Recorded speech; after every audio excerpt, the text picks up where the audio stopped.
Черешки искаш ли?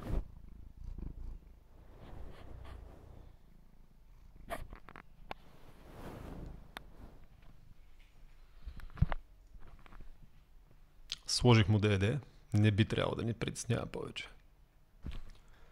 Преди известно време гледах едно видео тук за един нов AI инструмент, който се използва за генериране на музика. Audio AI.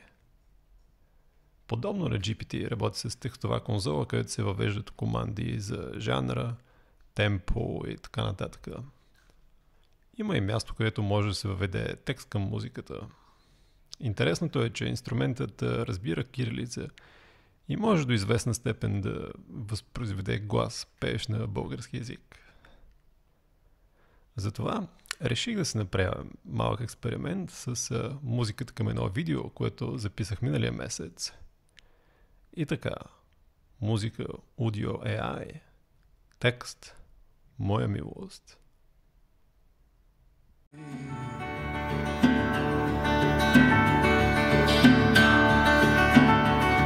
На гости на Памукови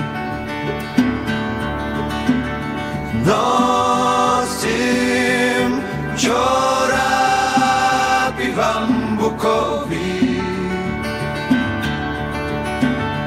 и памете каба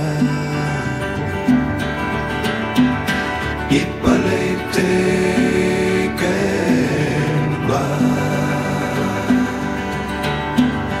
в гората пеят птици.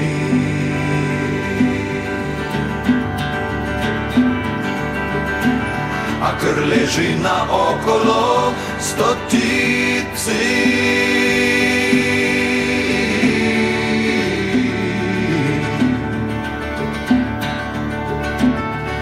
На гости на Памукави.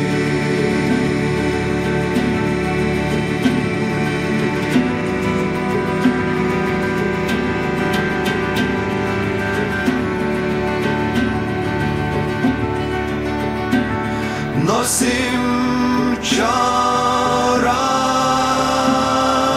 бамбукови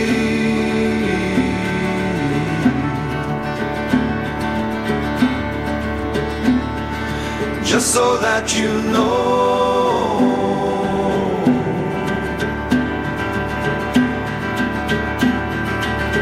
a man here claimed to have witnessed UFO, ho, ho.